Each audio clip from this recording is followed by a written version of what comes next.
اگر میں آپ کو قانون کا درس یہاں دوں تو یہ زیادتی اس لیے ہوگی کیونکہ آپ کا فیلڈ وہی ہے.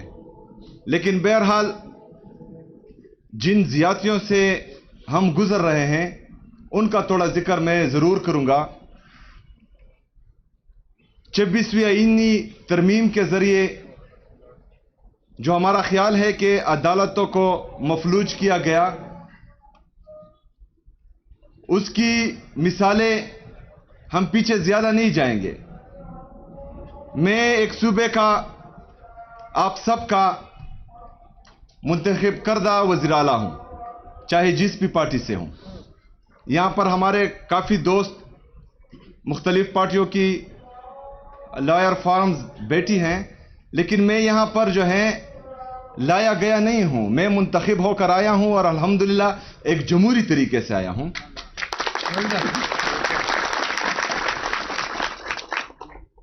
تو میں چاہ رہا تھا کہ میں اپنے لیڈر، اپنے قائد جناب عمران خان صاحب سے، جو ہمارے پارٹی کے تاحیات چیئرمین ہیں، ان سے ملوں. 2 سال سے میں ملا نہیں تھا، تو میں ان سے پالیسی گائیڈ لائنز لوں کہ میں نے یہاں پر کرنا کیا ہے. بہرحال وہ ایک طرف، جو آئین اور قانون کی میں بات کرنے لگا ہوں وہ دوسری طرف، اور مین بات وہی ہے.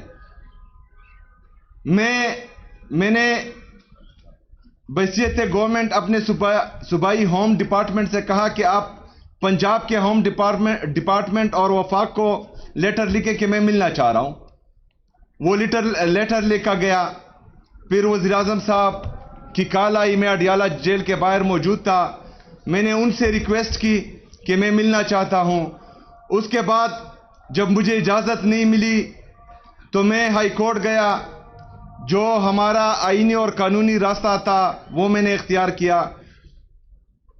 وہاں پر 3 ججز بیٹھے، انہوں نے یہ آرڈر دیا کہ مجھے ملایا جائے.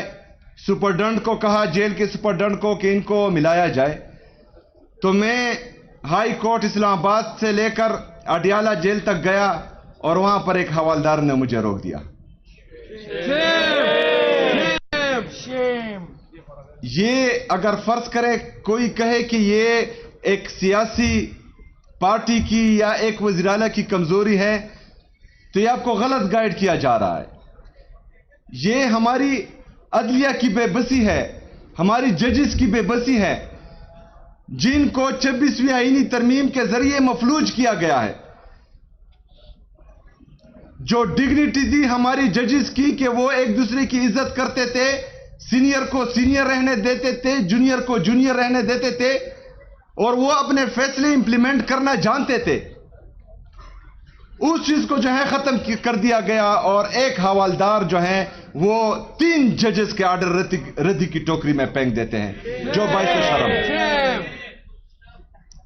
ابھی میرے معزز وکلا، بات یہ ہے کہ آج اگر فرض کرے کوئی اس لیے چپ ہے کہ میرا گھر جل رہا ہے اور آپ کچھ نہیں کہیں گے تو یہ آگ آپ کے گھر تک پہنچے گی، اس میں آپ بھی جھلسیں گے.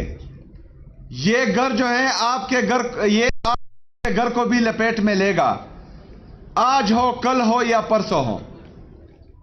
جسٹس وقار سیٹھ شہید، ارشد شریف شہید، اس طرح کے ہمارے بہت سے ججز صاحبان، صحافی برادری، وہ ہمارے سامنے ہیں. ہم ان پر چپ رہے. عمران ریاض صاحب کو اٹھایا گیا، صابر شاکر ملک چھوڑ کے چلے گئے، معید پیرزادہ، اس طرح بہت سے صحافی، میں نام لیتے لیتے تک جاؤں گا. کیونکہ وہ ظالم کو ظالم کہہ رہے تھے، پاکستان میں آئین اور قانون کی بالادستی کی بات کر رہے تھے، آزاد میڈیا کی بحالی کی بات کر رہے تھے، اپنی ضمیر کی سن رہے تھے. ان پر جو ہے پاکستان کی زمین تنگ کر دی گئی. باقی جو صحافی برادری ہے اگر وہ چپ ہے کہ آج ان پر ہے، کل ان کو کچھ نہیں کہا جائے گا تو ان کا نمبر بھی آنے والا ہے. تو اس لیے میرے عزیز ساتھیوں، ہم نے آواز اٹھانی ہے، کیونکہ ہم نے بندوق کا مقابلہ بندوق سے نہیں کرنا. ہم نے بندوق کا مقابلہ آئین اور قانون کے دائرے میں رہ کر تمام وہ حربے استعمال کرنے ہیں جو ہمارا آئین ہمیں اجازت دیتا ہے، اور پاکستان میں جو ہے رول آف لا لانا ہے۔ آپ لوگوں کا مین کردار ہے۔ میں نے پرسوں بھی ایک جگہ پر کہا کہ ہمارے معزز ججز صاحبان کو اگر یہ لگ رہا ہے کہ وہ اپنے فیصلے منوا نہیں پا رہے ہیں اور وہ لیٹر لکھ رہے ہیں کہ ان کے فیصلوں میں مداخلت ہو رہی ہے، تو آئیں ہمارے سامنے۔ یہ وکلا بہادر وکلا ہے، انہوں نے تحریکیں چلائی ہیں پاکستان میں آئین کے لیے، پاکستان میں قانون کے لیے، اور بڑے بڑے امر جو ہیں ان کے سامنے ڈیر ہو گئے ہیں۔ تو انشاءاللہ یہ وکلا بھی ساتھ دیں گے، ہم عوام بھی ساتھ دیں گے، اور تمام سیاسی پارٹیاں بھی انشاءاللہ تعالیٰ ساتھ دے گی، اور پاکستان میں جو ہے ہم آئین اور قانون کی بالادستی لائیں گے انشاءاللہ تعالیٰ۔ باقی جو صدر صاحب نے باتیں کی، ہمارا یکساں نظام تعلیم اس پر کام شروع ہے، پہلی سے لے کر 8ویں تک تقریباً ہمارا جو ہے یکساں نظام تعلیم آ چکا ہے۔ 8ویں سے لے کر 12ویں تک انشاءاللہ تعالی 2026 میں ہوگا، اور یہ سلولی جو ہے اس کو ہم امپلیمنٹ کرتے جائیں گے انشاءاللہ تعالی۔ پہلی سے لے کر تمام تعلیم انشاءاللہ تعالی یہ ہم یکساں نظام تعلیم لائیں گے تاکہ امیر اور غریب کے لیے ایک ہی تعلیم ہو۔ اس کے ساتھ ساتھ جو انہوں نے امن کی بات کی، میں چاہ رہا یہ ہوں آپ وکلا سے کہ ہم پارلیمنٹیرین ہیں، ہم بھی اپنی سوچ کے مطابق ایسے قوانین لائیں گے، ایسی لیجسلیشن کریں گے انشاءاللہ تعالی جس سے عام عوام کا فائدہ ہو۔ لیکن اگر آپ لوگوں کو لگتا ہے کہ ہم سے کوئی چیز مس ہو رہی ہے یا ہم وہ لیجسلیشن نہیں کر پا رہے جو ہمارے بنیادی انسانی حقوق کا تحفظ کر رہی ہے، تو ہمارے اے جی صاحب بھی ہیں، آپ کی تنظیمیں بھی ادھر ہیں بار ایسوسییشنز کی، آپ وہ قوانین لائے انشاءاللہ تعالی، کیبنٹ اور اسمبلی سے پاس کروانا میرا کام ہے انشاءاللہ تعالی۔ جو بندوق کے ذریعے یا ڈنڈے کے ذریعے آئین کے ان آرٹیکلز کو روند رہے ہیں جس میں ہم نے عام عوام کو، اپنی میڈیا کو، اپنے وکلاء کو، اپنی جوڈیشری کو تحفظ دیا ہوا ہے، تو انشاءاللہ تعالی اس قوانین کے ذریعے جو ہیں ان کو ہم مزید سخت کریں گے اور اس کے امپلیمنٹیشن کو یقینی بنائیں گے انشاءاللہ تعالی۔ اس کے ساتھ ساتھ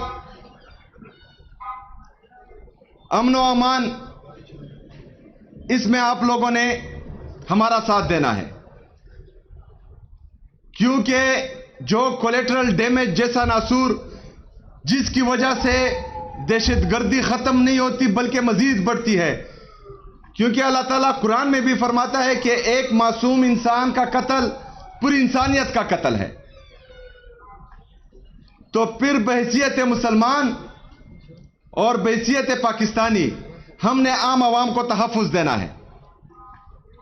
اس کے لیے بھی انشاءاللہ تعالی میری اسپیکر صوبائی اسمبلی سے بات ہوئی ہے، اس کے لیے بھی قوانین لا رہے ہیں تاکہ کسی معصوم کی جان جو ہے وہ ہماری سیکیورٹی فورسز یا صوبائی یا مرکزی حکومت کے ہاتھوں سے نہ جائیں، اور اگر جاتی بھی ہے تو اس کے خلاف بھرپور کارروائی ہو سکے۔